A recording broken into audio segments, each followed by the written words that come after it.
ఎలా వచ్చుకుంటూ ఎలా బతికాలో తెలుసా, ఎంత దజ్జాగా ఎంత హుందాగా బతికాలో తెలుసా. అసలు ప్రభాస్ అంటేనే డే 1 రికార్డ్ లో ఎంత అవలీలుగా కొడతాడో అని చెప్పి ఇండస్ట్రీలో ఉన్న టాక్ ఏందో తెలుసా, వాటన్నిటిని ఇప్పుడు చెరిపేస్తున్నారు. అసలు ప్రభాస్ ఎగ్జిస్టెన్స్ ఉందో లేదో అన్న డౌట్ తో అలా ముందుకు వెళ్ళిపోతున్నాం అనమాట. అసలు ప్రభాస్ గారిని మనం డిస్క్రైబ్ చేయాలంటే బాహుబలి ముందు బాహుబలి తర్వాత అది అందరికీ తెలిసిన విషయమే. బాహుబలి తర్వాత ప్రభాస్ గారి రేంజ్ ఎలా మారిపోయిందంటే, ఆయన కానీ ఒక మంచి సినిమా కానీ పడిందంటే ప్రతి ఇండస్ట్రీలో ఇండస్ట్రీ రికార్డు కొట్టే దమ్మున్న only one and only actor Prabhas గారు. అలాంటి యాక్టర్ ని పట్టుకొని ఎలా అంటే అలా సినిమా తీస్తున్నారు. ఆ ప్రభాస్ గారు కూడా ఏందో నాకైతే ఏం అర్థం కావట్లేదు. అంత స్టార్డమ్ అంత బిగ్ ఓపెనింగ్స్ తెప్పించుకోగల ఆ స్టార్డమ్ పెట్టుకొని ఎలా అంటే అలా డైరెక్టర్స్ కి అయితే ఛాన్స్ ఇచ్చేస్తున్నాడు. బాహుబలి అయిపోయిన వెంటనే సుజిత్ గారికి అయితే ఛాన్స్ ఇచ్చారు. సరే ఏదో యంగ్స్టర్స్ ఎంకరేజ్ చేద్దాం అనుకుంటున్నాడు కదా, సరే వదిలేద్దాం అని చెప్పి గమ అయిపోయాం. తర్వాత వెంటనే ఓం రావుత్ గారికి పిలిచి ఏదో బొమ్మల సినిమా అన్నాడు.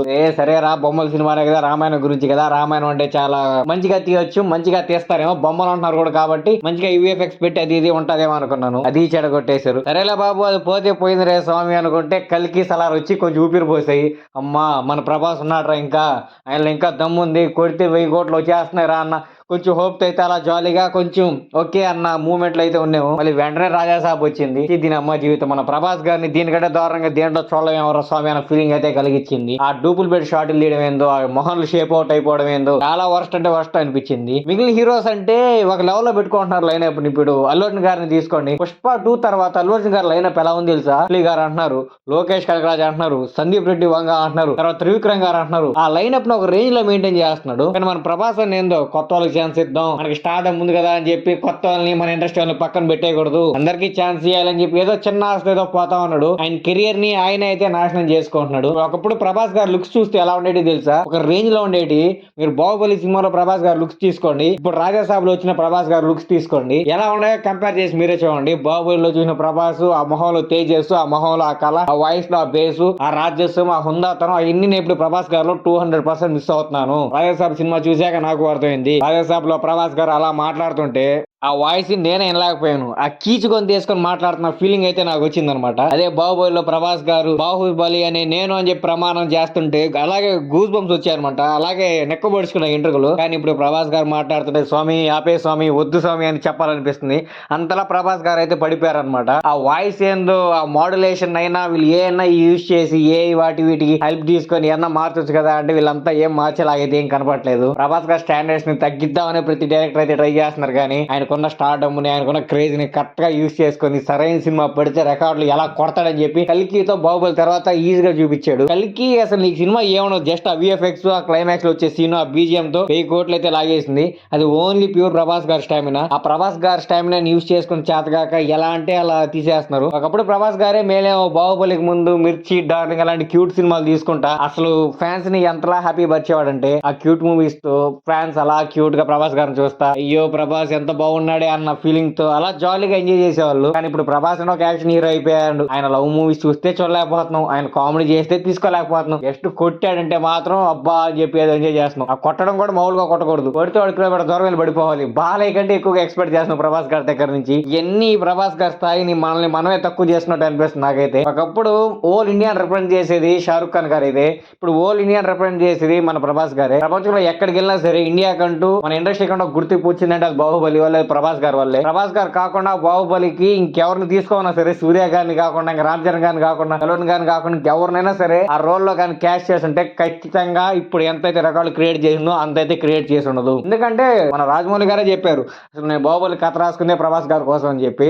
ఆ హుందాతనం, ఆ హైట్, ఆ యాటిట్యూడ్ అవన్నీ ప్రభాస్ గారు అలా ఉంటాయి అనమాట. సో అలాంటి మనిషిని ఇప్పుడు ఏం చేస్తున్నారు, ఎలా తీసుకోబోతున్నారు, అసలు ఏ దారిలో పోదాం నాకైతే ఏం అర్థం కావట్లేదు. ఇప్పుడు నా భారం అంతా సందీప్ రెడ్డి బంగా గారు తీసే ఆ స్పిరిట్ మీదనే. ఆ స్పిరిట్ మూవీ ఫస్ట్ లుక్ చూసాక నాకు మళ్ళీ కొంచెం హోప్ వచ్చింది. వస్తున్నాడయ్యా మన రెబల్ స్టార్, మళ్ళీ వస్తున్నాడయ్యా, ఆయనలోని ఆ హుందాతనం అన్ని మళ్ళీ బయటకు వస్తున్నాయని చెప్పి చాలా కాన్ఫిడెంట్ గా ఉన్నాను. ఆ రెబల్ అనే మూవీ ఉంది ఒకటి, రాఘవరాజ్ గారు డైరెక్ట్ చేసింది. ఆ రెబల్ అనే మూవీ ఫ్లాప్ అయినా సరే అందులో ప్రభాస్ గారి యాటిట్యూడ్, ఆ స్టైల్, ఆ స్వాగ్, ఆ డైలాగ్ డెలివరీ వేరే లెవెల్ లో ఉంటాయి. మూవీ ఫ్లాప్ అయినా మనకి ఇబ్బంది లేదు. అంటే ఎన్నెన్నో వాటి వల్ల మూవీ అయితే ఫ్లాప్ అయితే అవుతుంది, కానీ మినిమం కంటెంట్ కూడా మూవీలో లేకుండా ఫ్లాప్ అయిందంటే మాత్రం చాలా బాధ వేస్తుంది. ఫర్ ఎగ్జాంపుల్ మీరు ఆల్ పురుష్ మూవీ తీసుకోండి, ఎంత కళాకాండం అంటే ఉంటది ఆ సినిమా, అంత కళాకాండంగా ఉంటది. సాహో మేకింగ్ చాలా బానే ఉంటది కానీ సాహోలో ప్రభాస్ గారి లుక్స్ మీద అయితే కాన్సన్ట్రేషన్ చేయలేదు. నాకు సాహోలో ప్రభాస్ గారి లుక్స్ చూస్తే ఎందుకురా స్వామి అనిపిస్తది. రాజాసాబ్ అంటారా, రాజాసాబ్ అంటే ఇంక దేని గురించి నేను చెప్పలేను అనమాట. ఆ హెయిర్ స్టైల్ గురించి చెప్పాలా, లేకపోతే ఆ డూపుల గురించి చెప్పాలా, లేకపోతే ఆ ఫేస్ పక్కకి వెళ్ళిపోతాయి చూడు ఆ ముసలిని పట్టుకున్నప్పుడు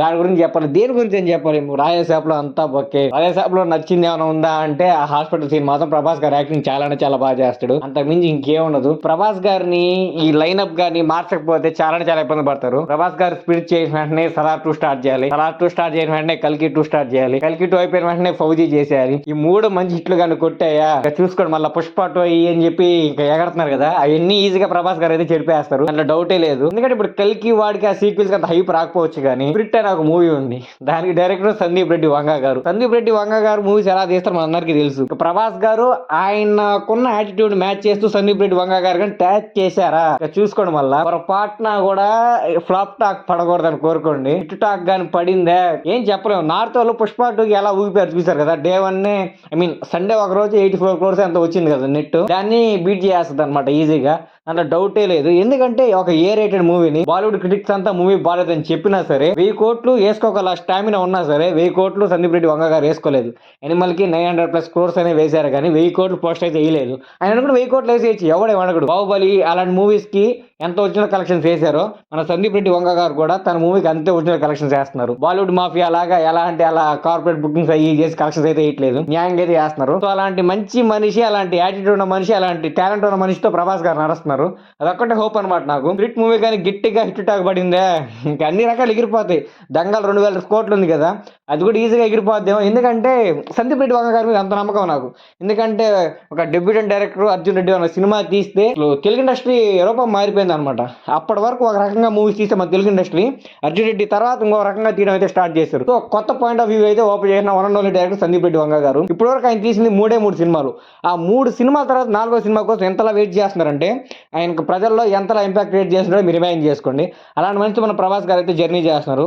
ప్రభాస్ గారిని కరెక్ట్ గా వాడుకొని మంచి సినిమా పడితే ఇంకా ఏం మాట్లాడలేము, అవన్నీ రిలీజ్ అయ్యాక రికార్డ్స్ మాట్లాడతాయి. సో అలాంటి పర్సన్స్ తో మన ప్రభాస్ గారికి ఎక్కువ కొలాబరేట్ కావాలి. లైక్ ఫౌజీ కానివ్వండి, లేకపోతే కల్కి 2 కానివ్వండి, లేకపోతే సలార్ 2 కానివ్వండి. సలార్ 2 అయితే ఇంకా ప్రశాంత్ నీల్ గారు చాలా చాలా కాన్ఫిడెంట్ గా ఉన్నారు. నా లైఫ్ లో నేను కొన్ని వాటి మీద చాలా చాలా కాన్ఫిడెంట్ గా ఉంటాను. దాంట్లో సలార్ 2 మూవీ ఒకటి అని చెప్పి చాలా కాన్ఫిడెంట్ గా ప్రశాంత్ నీల్ గారు చెప్తారు. సో స్పిరిట్ అయిపోయిన వెంటనే ప్రభాస్ గారు ఎంత త్వరగా సలార్ 2 చేస్తే అంత మంచిది. ఎందుకంటే సలార్ 1 క్రియేజ్ అయిన హైప్ అలా ఉందన్నమాట. ఆ కాటరమ్మ ఫైట్ అయితే ఎన్నిసార్లు చూసుంటామో అలా రిపీట్ మోడ్ అయితే చూస్తూ ఉంటాం. సో అంత హైప్ ఉన్న మూవీస్ ని ప్రభాస్ గారు అవి బయటికి తీసుకురావాలి ఫస్ట్. ఎందుకంటే అవి బయటికి తీసుకొచ్చా ఫ్లాపులు పడ్డా ఎన్ని మ్యాటరే కాదు.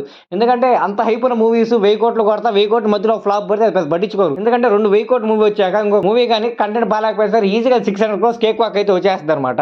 కానీ ప్రభాస్ గారు రేంజ్ ఇప్పుడు ఎలా అయిపోయిందంటే ఆ 1000 కోట్లు రావడమే కష్టం లాగా అయిపోయింది. చాలా కష్టపడి అయితే లాగుతున్నారు అనమాట. కానీ ప్రభాస్ గారు రేంజ్ అది కాదు, 1000 కోట్లు అనేది అలా కేక్ వాక్ వచ్చేస్తాయని కానీ మంచి సినిమా పడితే. ఇప్పుడు సలార్కి ఎందుకు రాలేదు బ్రో అంటారా, సలార్కి ఎందుకు రాలేదంటే మన వాళ్ళందరూ KGF చూసి ఎలివేషన్ 6 ఉంటాయని చెప్పుకుని ఒక హై ఎక్స్పెక్టేషన్ పెట్టుకుని అయితే వెళ్ళారనమాట. కానీ ప్రతిదీ ఒకేలాగా తీస్తే ఆ మేకర్కి ఇంకా యూనిక్ అంటూ ఏమున్నది కదా. సో సినిమా టూ చేంజ్ చూపించాలి కాబట్టి ప్రశాంత్ నీల్ గారు ఆయన స్టైల్లో కొంచెం కొత్తగా అయితే ట్రై చేశారు. అది మన వాళ్ళకి ఎక్కడానికి కొంచెం టైం పట్టింది. ఇంకా సలార్ రిలీజ్ అయిన 1 year మన వాళ్ళు రియలైజ్ అయ్యి ఏ మ్యూజిక్ రా బాబు అది అని చెప్పి అప్పుడు లేపారు. సో మన వాళ్ళు అప్పుడు ఆ డైలమాలో ఉన్నారు కాబట్టి ఆ మూవీని అయితే అంత పుల్ ఆఫ్ చేయలేకపోయారు. సో అది కూడా 1000 కోట్లు కొట్టలేకపోయింది. సో ఇప్పుడు ఉన్న సీజన్స్ అన్ని కథ వేరుందనమాట. 2026లో హిట్ అయితే రాదు మాక్సిమం. సో ప్రభాస్ గారి నుంచి ఇంకేమైనా కొత్త మూవీ వస్తే బాగుందని చెప్పి నేను ఆశిస్తున్నాను. నాకు తెలిసి అన్నిటికైతే ప్రభాస్ గారు నెక్స్ట్ మంత్ నుంచి షూటింగ్ అయితే వెళ్ళిపోతున్నారు. చాలా అంటే చాలా వేగంగా షూటింగ్ అయితే కంప్లీట్ చేస్తున్నారు. మేబీ ఏదన్నా ఆల్రెడీ సగం సినిమా తీసేసి సగం సినిమా అనే బ్యాలెన్స్ ఉంటే లైక్ ఈ ఇయర్లో అయితే రిలీజ్ చేయడానికి ఛాన్స్ ఉంటాయి. అది ఏ సినిమా రిలీజ్ చేస్తారో ఏందో నాకే తెలియదు. కానీ మళ్ళీ ప్రభాస్ గారు పూర్వ వైభవాన్ని నేను చూడాలనుకుంటున్నాను. ప్రభాస్ గారు సినిమా వస్తుందంటే ఇంకా ఏ సినిమా రాకూడదు. ఇప్పుడు మన సంక్రాంతి చూశారు, ప్రభాస్ గారి సినిమా వస్తుందని తెలిసినా సరే 6-7 సినిమాలు అయితే వచ్చాయి. అలా ఏ సినిమా రాకూడదు. ప్రభాస్ గారి సినిమా వస్తుందని తెలిస్తే ఇంక చుట్టుపక్కల సినిమాలు ఏమో రాకూడదు. అలాంటి స్టాండర్డ్స్ ప్రభాస్ గారు అయితే సెట్ చేయాలని చెప్పి నేను కోరుకుంటున్నాను. చూద్దాం మరి ఫ్యూచర్లో ప్రభాస్ గారు అలాంటి స్టాండర్డ్ సెట్ చేయగలడా లేదా అని చెప్పి చూడాలి. మరి నేనైతే ఆయన చేయగలనని చెప్పి చాలా చాలా హెయిర్గా వెయిట్ చేస్తున్నాను. మీరు వెయిట్ చేస్తున్నారా లేదా అని చెప్పి కింద కామెంట్ బాక్స్లో అయితే కామెంట్ చేయండి.